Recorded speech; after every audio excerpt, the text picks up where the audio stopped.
अस्सलामु अलैकुम वरहमतुल्लाहि ताला वबरकातुहू। बहुत सारे माँ बाप का ये फ़ोन आता है कि दाखिला कैसे होगा और क्या क्या पढ़ाया जाएगा, टाइमिंग क्या होगी, फ़ीस क्या होगी, किस ऐप का इस्तेमाल किया जाएगा। ये सवाल हैं, तो इनकी मैं वजाहत कर दूं कि जब तालिब इल्म या कोई तालिबा, कोई आपकी बेटी या बेटा अगर ऑनलाइन क्लासेस में शरीक होना चाहता है तो उसके लिए सबसे पहले रजिस्ट्रेशन करवाना होगा। रजिस्ट्रेशन हमारे मोबाइल पर रजिस्ट्रेशन का मतलब ये होगा कि वो रजिस्ट्रेशन फ़ीस 300 रुपये पे करे, गूगल पे पर या फ़ोन पे पर जाए और हमारा मोबाइल नंबर 9897273870 पर 300 रुपये पे करे और उसका स्क्रीनशॉट हमें व्हाट्सएप पर भेजे। उसका हम इस रजिस्ट्रेशन कर लेंगे। फिर रजिस्ट्रेशन के बाद तालीम के लिए शरीक होने के लिए हम उनको अपने ग्रुप में ऐड कर लेंगे। अब महीना शुरू होने से पहले उन्हें हर महीने 500 रुपये फ़ीस जमा करना पड़ेगी और गूगल पे या फ़ोन पे के ज़रिए से 500 रुपये सेंड करना पड़ेंगे और उसका स्क्रीनशॉट हमें भेजना पड़ेगा। तो पहले महीने में इस तरीके से रजिस्ट्रेशन फ़ीस और माहाना फ़ीस मिलकर 800 रुपये पे करना है और फिर उसके बाद हर महीने 500 रुपये पे करना है। ये है फ़ीस और ये है रजिस्ट्रेशन और दाखिले का तरीक़ा। फिर दूसरा सवाल है कि बच्चे का मज़ामीन क्या क्या होंगे। तो याद रहे कि दर्जे आलमियत जो होता है, हमने ख़ासकर तालिबात के लिए वो किताबें और वो मज़ामीन रखे हैं जो हमारे तलबा के या तालिबात के मदारिस अरबिया में आम तौर से दाखिले निसाब हैं। यानी मसलन अगर दर्जे आलमियत में कोई लड़की दाखिला लेती है तो उसके इब्तिदाई दर्जा यानी इदादिया में दाखिला लेती है तो उसके 5 मज़ामीन होंगे। एक मज़मून तो होगा तजवीद यानी कुरान पाक को सही कराना, ताकि सही तलफ़्फ़ुज़ के साथ बच्चा कुरान पाक पढ़ना सीखे। और दूसरा मज़मून होगा अरबी अदब का, क्योंकि हमारे दीनी जो ज़ख़ीरे हैं, दीनी मसाइल हैं, वो ज़्यादातर अरबी किताबों में हैं। तो अरबी मज़मून होगा ताकि उनको अरबी समझना आए और अरबी पढ़ना आए और अरबी का मानी और मतलब समझना आए, कुरान पाक को समझने की क़ुव्वत पैदा हो। इसलिए दूसरा मज़मून अरबी अदब का होगा यानी अरेबिक लिटरेचर।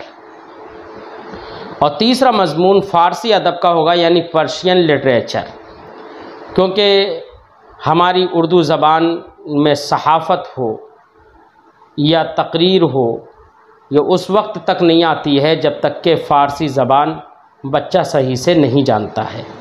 इसलिए फ़ारसी ज़बान भी दाखिल होगी और फ़ारसी अदब भी उसमें पढ़ाया जाएगा। और तीसरा है फ़ारसी ग्रामर। फ़ारसी ग्रामर में हम बच्चे को कायदे और ज़ाब्ते बताएंगे, जिससे उसको ये मालूम होगा कि किसी फ़ारसी में कोई जुमला हम कैसे बनाएं, कोई सेंटेंस हम कैसे तैयार करें, कोई अगर हम बात कहें फ़ारसी में तो उसको किस तरीक़े से तरकीब दें। तो ये फ़ारसी ग्रामर ये फ़ारसी ज़बान को बोलने लिखने में ये ताउन करेगी और मदद करेगी। और 5वां सब्जेक्ट होगा दीनियात का, यानी जिसमें बच्चों को मसाइल दीनिया मालूम होंगे और दीनियात ही के साथ में बच्चों से नक़्ल और इमला भी कराया जाएगा ताकि उनको खुशख़तीबी आए और उर्दू लिखने में गलतियां करने से वो बच जाए। तो ये 5 सब्जेक्ट मसलन इब्तिदाई दर्जा यानी इदादिया में तलबा और तालिबात के लिए होंगे।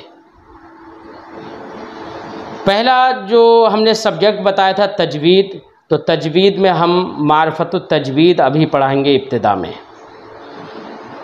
और दूसरा जो सब्जेक्ट अरबी अदब है उसमें हम मिनहाजुल अरबिया या उस जैसी कोई भी किताब रखेंगे। मसलन मिनहाजुल अरबिया हिस्सा अव्वलन सबसे पहले। बच्चा जब आगे तरक्की करता चला जाएगा तो इन्हीं सब्जेक्ट पर दूसरी किताबें आती रहेंगी। और तीसरा सब्जेक्ट हमने बताया था फ़ारसी अदब। फ़ारसी अदब में हम फ़ारसी की पहली पढ़ाएंगे।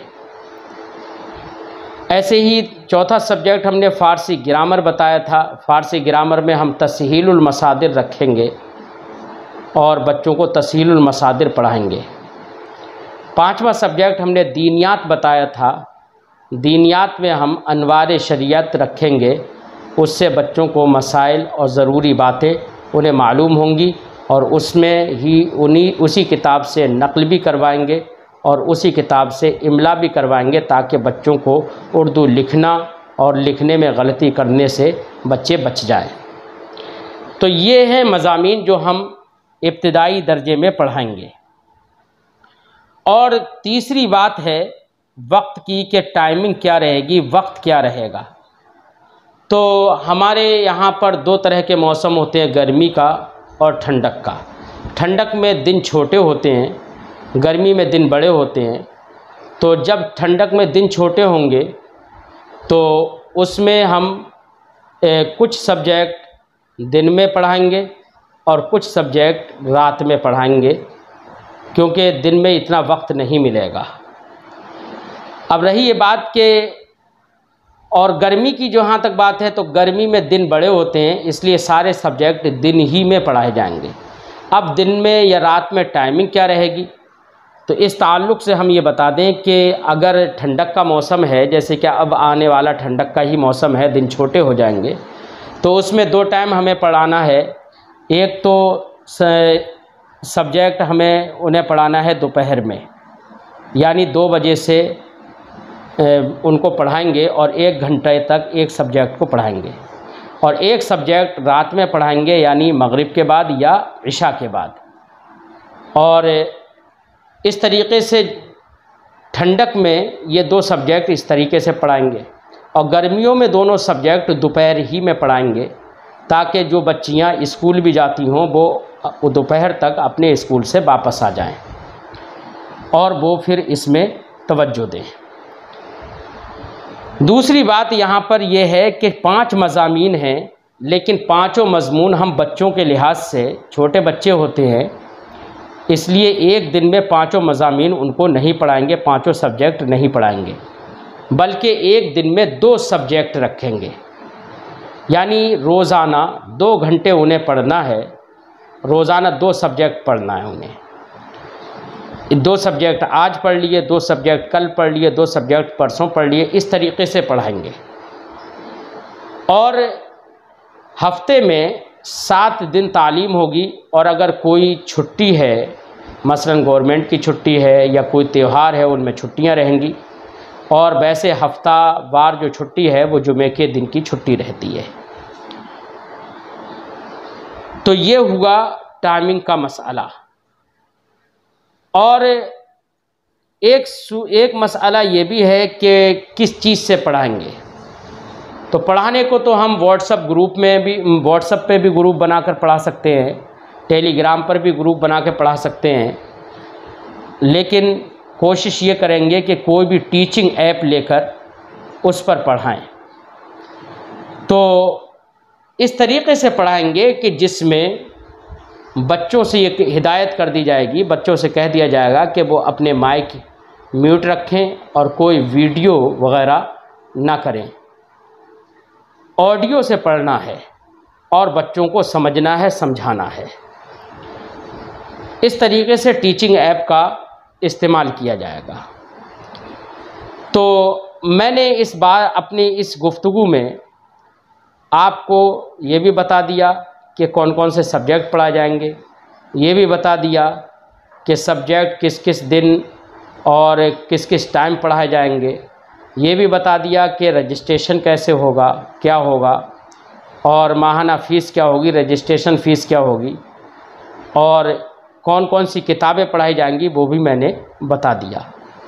और इसके अलावा अगर कुछ और किसी को ज़रूरत हो पूछने की तो वो फ़ोन करके भी पूछ सकता है। अस्सलामु अलैकुम व रहमतुल्लाहि ताला व बरकातुहू।